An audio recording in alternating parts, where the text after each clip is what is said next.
Welcome to The Forge Focus, a podcast through The Forge, where we focus on our mission of enhancing manhood through our three pillars of positive imagery, quality fellowship, and service to others. These three pillars were created to help fight toxic masculinity and promote a healthy aspect of manhood. Here we will have personal discussions with men in the community and beyond who exemplify this mission and can share their experiences and perspectives in efforts to make us all just a little better than we were before listening in. I mean, hey, let's face it, we can all learn from each other, right? And now, your host, Ebony McNeil. Prepare to be forged. Hey, what's up, y'all? This is Ebony coming to you from The Forge. Welcome to episode 20 of the Forge Focus podcast. We're all about making men the best version of themselves. We are at another first for the Forge Focus. We've had our first female. Now we are here with our first couple. We're going to talk about love and the strength of a relationship and a strong man having a strong woman behind them. So I don't want to take up any more time, but I want to introduce you to a great couple with a great story. Welcome to the Forge Focus, the Gordons. How you guys doing today? Good. How are you? I'm good. So let's get started, and you just tell us a little bit about yourselves as a couple. Tell me your story, how long you've been together, stuff like that. We've been together for 22 years, married for 16. We have 2 sons. That's pretty much it. We're simple people. Simple people? You say simple? You coach? You're at every sporting event? Okay, we coach. I mean, you're definitely not simple. And I can't believe it's been 16 years. I remember being at that wedding. So, geez, you just aged me. Thank you for that. So, while you're here, isn't just because you are a simple couple. I want to jump into a few things that make you guys special. Let's talk about, while we're here, let's talk about the past year or so that you guys have gone through. I believe it's one of the best stories I've seen of a couple making it through tough times, really tough times. So if you don't mind, elaborate and tell us about your past year. Let's do 2 years. 2 years is even better. Go ahead. July of 2022. My baby sister passed away. She had an asthma attack. She's had asthma her whole entire life. She knew eventually that's what would kill her. And that's what happened. So we had her funeral August the 10th. And then August the 12th, we were leaving for vacation. And we were just like, you know what? This has been traumatic. We need this vacation. Our whole family we just need to go away and reset. So we were stoked for this vacation. We took a couple days in North Carolina to spend with his family, and then we drove to South Carolina to board a cruise to the Bahamas for 5 days. Our cruise left August the 15th, which was our youngest son's 5th birthday. So then the next day, the boys ditched us to go to the kids club.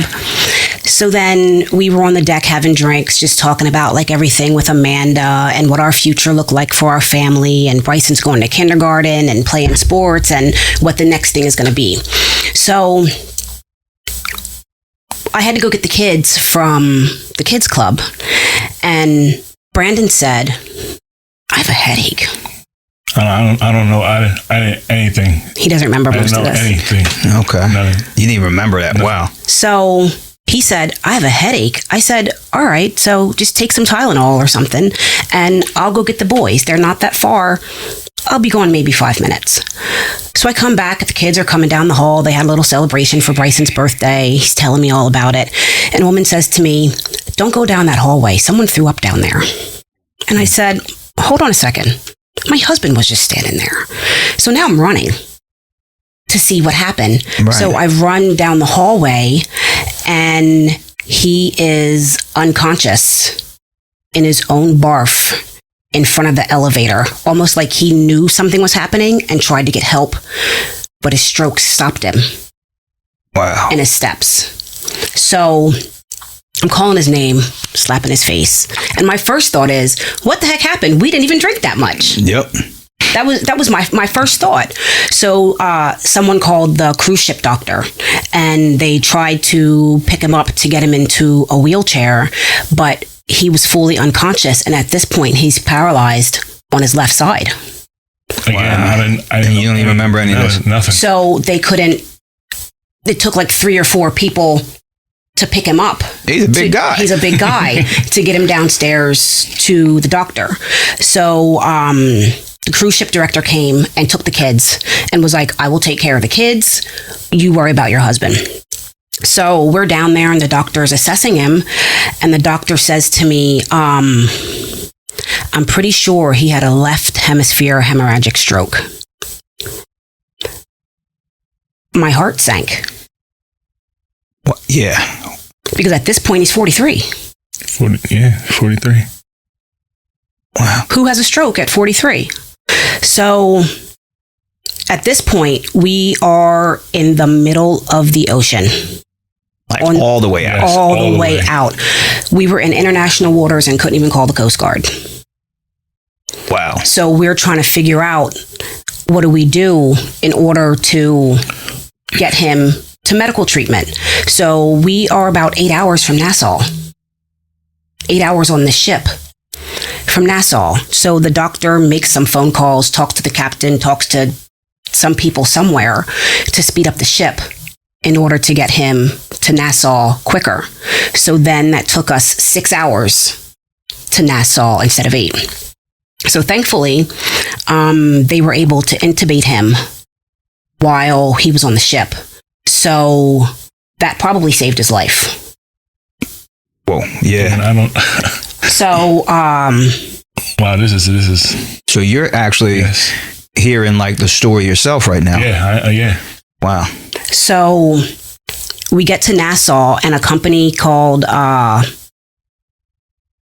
Jet ICU. It's an ambulance on an airplane. They meet us in Nassau and airlifted him. The plan was to get him to Miami because that was the closest. So when they left Nassau, he died. I died. Yep. He died. They were able to revive him. Like, he stopped breathing. Yeah. If he had a DNR, he would not be here. So he died. So they were able to revive him on the way to Miami, but Tampa has a better trauma center. So they were like, look, he's stable. It's not a long ride from Miami to Tampa. So they took him to Tampa. Still in the same jet? Or now you had landed? Still in the same jet. Okay. So they took him to Tampa. The doctor would not let me and my kids off of the cruise ship. They thought I was going to die. Because he thought that he was not going to live and did not want my kids to watch their dad die. But not even you? I mean, I don't think they should have kept anybody, but I also didn't think he should be alone. So I'm shocked they wouldn't let you. But I guess if it was only you four on the ship, who would be with the kids? Right. So I called his mom and his cousin, and they met him in Tampa. When he got there, they took him right back into surgery. They removed part of his skull because there was so much pressure. When I got there, he was still unconscious. And he was still missing that part of his skull, and he had 3 drains coming out of his brain to measure blood and some other fluid. I'm not medical, sorry. Right. He was paralyzed on his left side. He had a feeding tube, and I was just like, now we wait, because I couldn't even get there until Saturday. So this is Wednesday. Oh my gosh. He gets to Tampa, and I didn't even get to him until Saturday. And it was Saturday night at that. So the hospital let me in to see him quick. And then, I don't even know if you know this. I went back Sunday morning the next day. He was not intubated anymore and his eyes were open. Yeah. And the nurse said to me, he was waiting for you. Yeah. Wow. Yep. So he was in the hospital 55 days. Yeah, wow. Yeah, roughly 55 days. He spent some time in ICU. He got out and had some setbacks. He had a blood clot in his lung. After he got out of ICU, he was in We call it Gen Pop. I don't know what it's actually called. He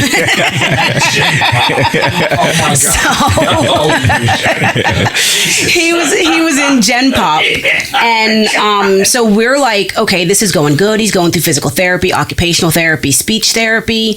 We're getting out of here soon. So he was hooked up to telemetry that What is that? it keeps track of like your vital signs and this and that. And you were still hooked up to some stuff at this point. It monitors it. That's the word I was looking for. So then at one point, his blood pressure's in single digits. So doctors are running in, crash cart this, get her out of the way, call so-and-so and so-and-so. So that's how they found out that he had these blood clots. So he had the surgery to get rid of the blood clots, and they put an IVC filter in so he wouldn't get more blood clots. But during that surgery, he was dead for 3 minutes. Two times. So that's twice. Yep. Twice. Yep. Inside of a month. That is, and you're still here. It's still here. Wow. So the stroke that he had, 25% of people survive it. And the majority of people in their lifetime don't make the recovery that he's made in 2 years. Special dude, man. For real. For real. You were meant to be here. That's what I was. Yeah. Yeah, you were meant to be here. So after I woke, I couldn't talk. Yeah. I was like, what the hell? Yeah. At all, like no sound. No sound. No sound, because he was on a feeding tube for 5 weeks. So he had a feeding tube for 5 weeks, and he was intubated several times, but there was no sound. And you're going to laugh when I tell you this.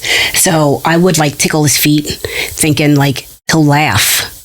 I'm messing with him, trying to get some sound out. And I'm like, Brandon, you have to try. Like something has to happen. So I pinched him. And he said, ouch. And I said to him, I told you there was sound in there. But then, like that night, he's talking to the boys, well, FaceTiming with the boys because he couldn't really say much. And I told Bryson that he wasn't making sound, but I pinched him and got him to say ouch. And Bryson said, ooh, pinch him again. So he worked with speech. Yeah. So, I mean, it's not 100%, but you can at least communicate with him now. For sure. I mean, you saw where he came from. Yep, definitely. Talk anything. Yeah, I remember when you first came back and I ran it. We at a game and I seen you guys, and you were even saying that you could barely talk. Yeah. Now it's completely different. Yeah. Now I get some work. I get some work. Yeah. But he's obviously not paralyzed anymore. Right. He had to teach himself how to walk again. Yep. At one point, he couldn't even sit up and hold his head up straight. Yeah. Wow. Man, that is amazing. I can't, oh man. It's gave me, it's emotional. Emotional. And you have every right to be. Yeah. I'm emotional. Like, obviously we got, a lot of us knew what was going on, but to hear this, and it's weird because I didn't even realize how close it was to your sister passing. Yeah. That's a lot for family to go through. A lot for both of you, a lot for the boys. Yeah. But when I see you guys, it's one of those things where I'm like, they figured it out. They got each other's back. Because that couldn't have been easy. That couldn't have been easy. What were your thoughts, Shannan, going through at this time? Well, initially, like my kid saw him unconscious in front of that elevator. So my thing was, I have to make this as easy on my kids as possible. Like, they just lost their favorite aunt, and then their dad has a stroke. So while he's in the hospital and we're still on the cruise ship, I kept telling him, like, don't worry about dad. He's in the hospital. He's in the best place for him to be. My mom is with him. Uncle Trisha is with him. That's a story for another day. Uncle Trisha is with him. And he's going to be okay. He wanted you guys to have this trip. He wanted you to do these things and have these experiences. So we are going to keep on keeping on so that when Dad is better, you can tell him all about it, because this trip was important for him, for you guys. So the day that they took him, we had an excursion planned, but we didn't do it, obviously, because I wanted to make sure he got off of the cruise ship. But then after that, we did things. And we just kept busy. I kept in contact with the hospital. At the time, Bryson was 5, so he didn't really know what was going on. Right. Brandon was 9, so every time something good would happen, we would give each other a high five and just say that Dad had a high five moment, and that just to keep it on a positive note. Because once he got to the hospital, it was all positive until he just had that one setback. So we just kept on giving each other high fives, and I guess we'll find out in a few years if they're still sane or not. But that was, at that point, that was the only thing that I could do. So my girlfriend kept them while I was in Florida with him. And I talked to them every day, and she made sure that they got to football practice and were still doing all the things that they would have done if we were home. But I just wanted to keep that continuity of normalcy for them, because at this point, your dad's in the hospital, your mom is 1,000 miles away with your dad.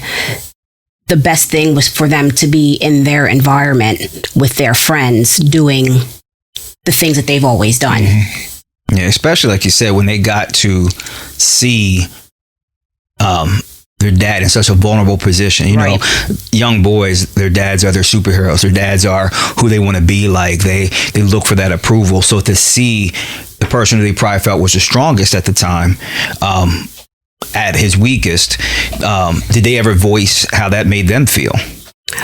Brandon just asked me, like every other day, is Dad going to die? Like, he just asked me repeatedly. So early on, I would say to him, I'm going to be honest with you, bud. Right now, I don't know. I don't know. So all we can do is hope for the best. So then after, like, he got out of the woods, then I would say, no, he's not going to die. Yeah. He's going to be okay.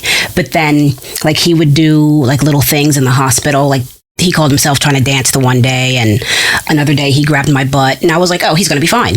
Yeah. He's going to be fine. But early on, I was like, I don't know. I had a conversation with my other sister, like, how do I tell them that their dad died? And she was like, he's not going to die. He's going to be fine. Watch. You got any tissues, man? And I can tell you're hearing a lot of this fresh, or it's reminding you and making you feel emotional. So it's okay to get that out. We're in a safe place here. And this is, we want to see men with their emotions, and I love seeing the strength you guys had. So I got a few more questions about the situation and the thoughts that were going through both of your mind at the time, and we'll jump right back into that.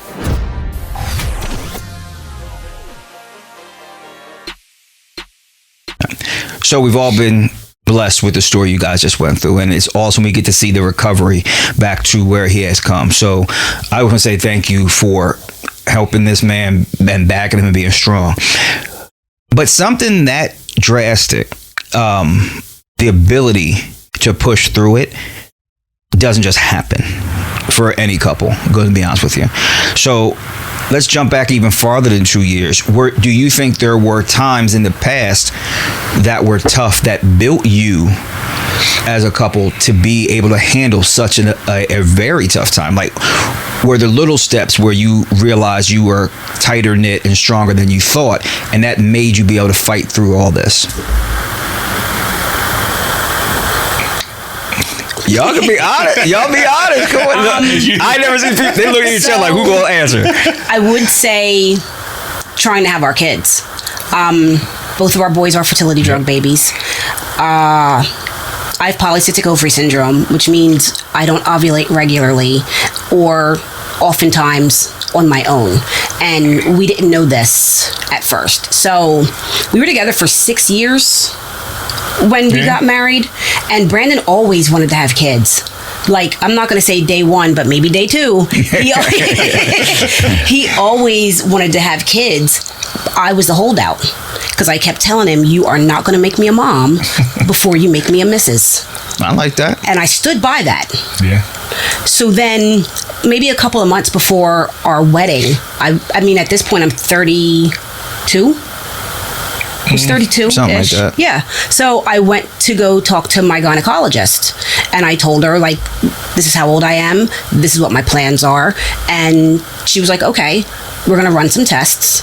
And I monitor my cycles, and that's how we figured out that I have polycystic ovary syndrome. So we used a drug called Clomid, which is usually when people have fertility issues, that is the first drug that they go to. Nothing happened. Used it for a few months. Nothing happened. Then I met with a reproductive endocrinologist about IUI, which is intrauterine insemination, and IVF, which is in vitro. So all that stuff is very expensive, which was the hold off on the IVF. So we decided to try IUI, which I responded to 3 rounds, 6, 7, 8, 9, 10 eggs. So the doctor at this point is preparing us for a pregnancy of twins or triplets or more, but it never took. So we go through all this genetic testing, and Brandon was fine. Clearly I was the issue. Clearly I was the issue. But after a while, like, it was exhausting. So at one point I said to Brandon, if you want to divorce me, I can take that L. Wow. I ain't gonna take that, no. If it means that you get to have kids with someone else because I'm struggling, I totally understand, and I will sign whatever it is you need me to sign. No. And he was like, no. Yeah, he's still saying no. So that's right. He was like, no, we're not doing that. I was like, all right. So then I just decided, let's just take a break. Like, just give my body a chance to just do whatever it does. I need a break. So then one day on Facebook, I get a message from a high school friend. What was that? The University of Pennsylvania? No. You had 2. I'm getting there. Okay. Okay. He didn't want you to forget nothing. So a high school friend messaged me about a study at the University of Pennsylvania. Okay. It was a double-blind study where you either got Clomid or letrozole. If my memory serves me correctly, letrozole is typically used for, I want to say, breast cancer. Letrozole. Maybe not breast cancer, but cancer. So we went to Philly, and I enrolled in this study. A couple months in, I got pregnant. Go ahead. I got a question. Okay, so not only did I get pregnant, I got pregnant with twins. So I knew it was letrozole because my body doesn't respond to Clomid. Okay. So I had one twin in my uterus and another one in my tube. Oh, man. Okay. So it obviously was not a viable pregnancy. I had to undergo low-dose chemo to get the cells from the baby out of my tube so that we could save my tube and try again. Now, Brandon was crushed. Yes. But I was like, I don't know what you're crushed for. We achieved the goal. All we have to do is recreate that. Yeah. And do it again. Just fine-tune it a little bit. Yes. Yes. So, again, I took a little break. I went back to my reproductive endocrinologist, and he was like, well, I don't use that drug. It's not part of my protocol. So the one that worked, he just won't use it. He just wouldn't use it. Yep. So I said, so what if I involve an attorney and I sign a release? So then you're not liable for if anything goes wrong. It's on us. And he still wouldn't do it. Wow. So I'm an eternal researcher, and I read probably more than the law should allow. So I got on my insurance website and I looked for other doctors, and I called first. I called and talked to the nurse, and I told her my story that I just told you. And she puts me on hold, and she said, let me talk to the doctor. I'm on hold, I don't know, 2 minutes. She comes back and she said, Dr. Rose said that he thinks what you said will work.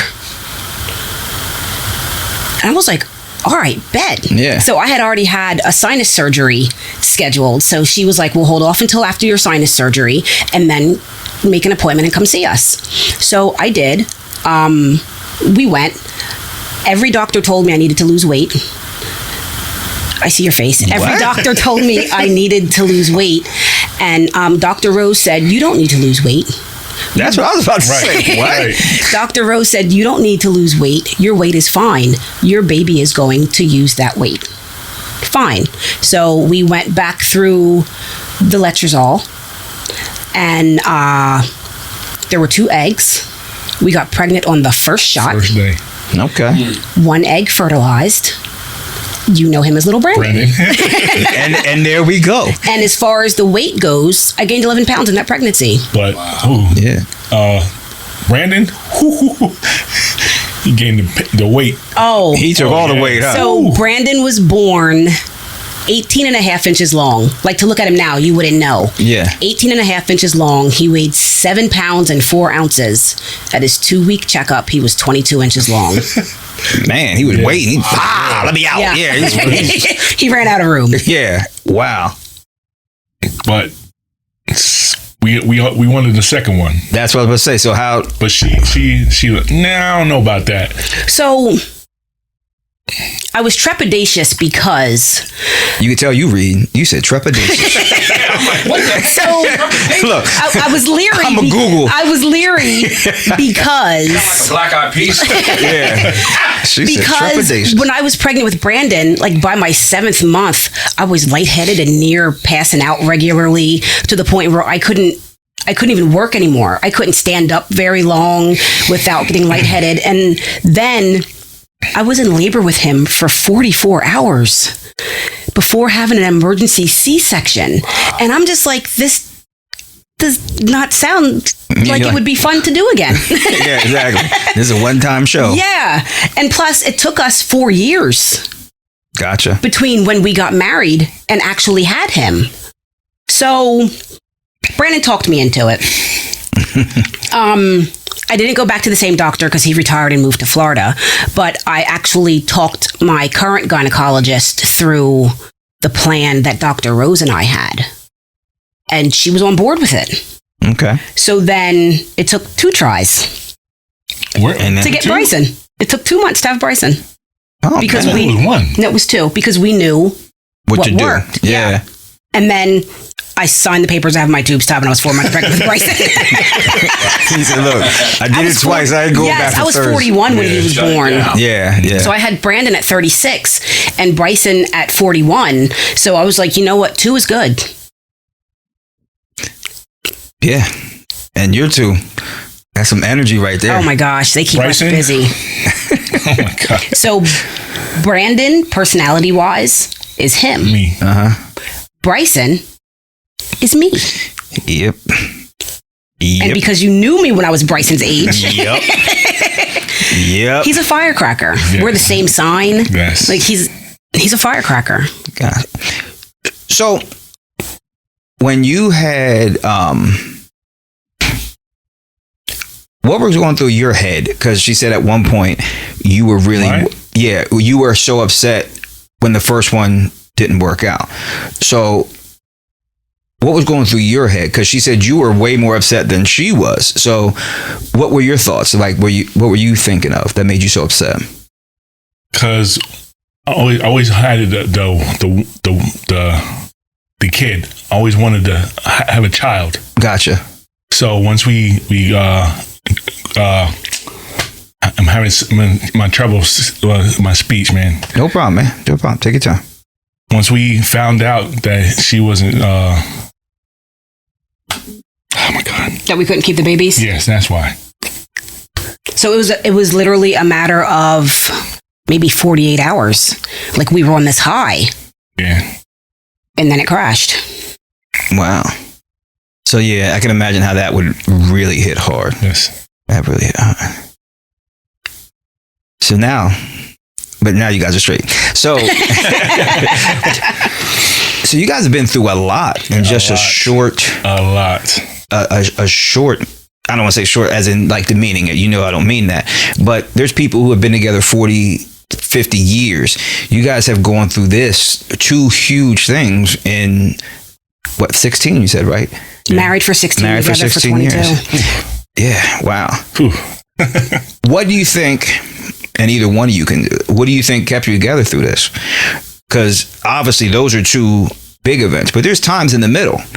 And while you're going through these big events, what kept you there? Like, what are your thoughts, Brandon, on how much support she showed you? How do you feel knowing that this woman was there through all of this for you? Love, man. Love. That's...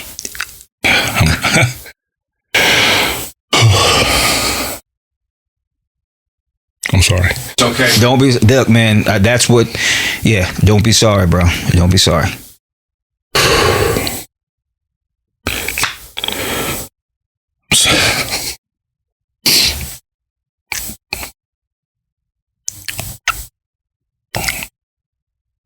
I got a good one. Yes, you did. A good one.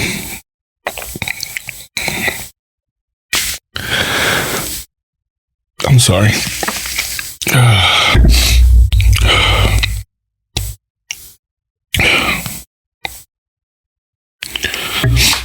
I'm sorry. It's okay. It's okay. I'm sorry, man. While you do that, let's ask Shannan. So,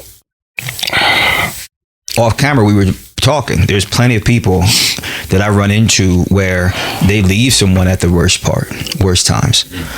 What kept you there? What was I took vows. Say that again. I took vows. You witnessed it. I know. Yeah. I know. I took vows. And what's the alternative? Was I just supposed to leave him in Florida to fend for himself? It never crossed my mind. So even through like the long recovery, anything, you never thought that? No. That is awesome. Because again, we talked about it. There's plenty of people that will leave at the worst time or look at their partner's struggle as a burden. That way. Did that ever cross your mind? Did you ever go, man, I don't know if I can keep this up. I don't know if I can keep going. Probably 3 or 4 times a week, to be honest. Yeah. Because it's a lot. So when he first came home from the hospital, he couldn't stand up and go to the bathroom by himself. So now at this point, I have a 5-year-old in school, a 9-year-old in school, my husband at home fighting for his life while I'm still trying to work from home and keep everything together. So easily 2 or 3 times a week. And were your thoughts that you couldn't handle it, or was it, how can I put this? I'm trying to think of the right way to word this, but like almost again, where you had a resentment or anything of that nature. Like you're like, I can't believe I got to handle all this and stuff like that. So I don't have any resentment because it's not something he chose. Right. And maybe resentment wasn't the right word, but you understood what I mean? Like where you're more, not just can I physically keep going or how am I going to get everything done, but more of a, I can't believe I got to deal with this. I got to handle this. Did you? Yeah, but again, it's not because it's something that he chose. Oh, definitely not. You know what I mean? It's not like, I don't know, he was out one night with the fellas acting a fool and something happened. And now I have to bear the consequences of your actions. It's something that happened to him. We had no control over it. It happened. So it happened, and you wake up in the morning and you deal with it. And maybe you cry yourself to sleep at night, but then you just thank God that you're waking up again the next day so that you can handle the things that need to be handled. Wow, that's a good perspective. That's a good perspective. Brandon, that's you're okay. Do you want to add back in? No, see, since I start by my excuses. I mean, not. I can't. My speech, man. I get nervous. It's okay, man. I get nervous. But once I start my cruise line, see, I thought it was my blood pressure. Okay. And we AFib. You know what AFib is? Mm-hmm.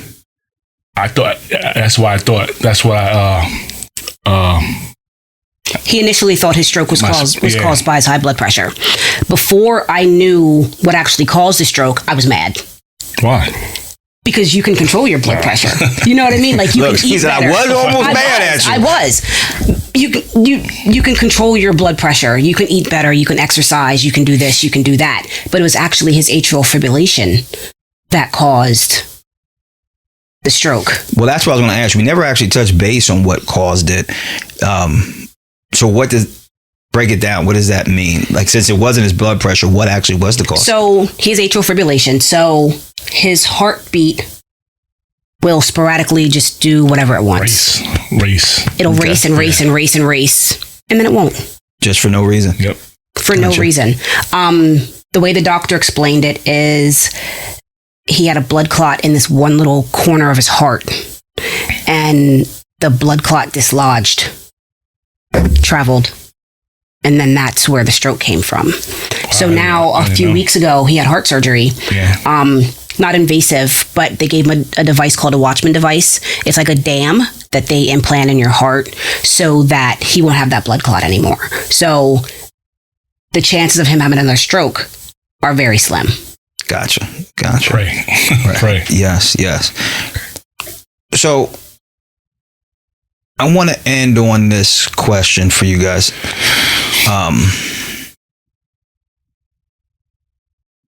Through this process, you guys had to relearn each other, I'm sure.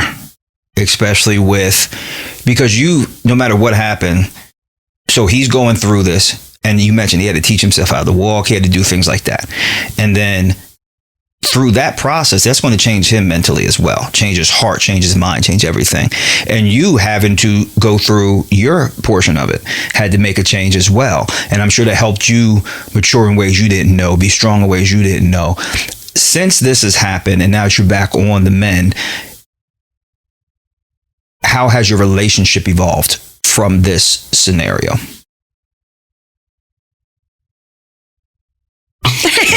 Y'all be cracking me up with this look at each other thing. We're just saying how you want to say it.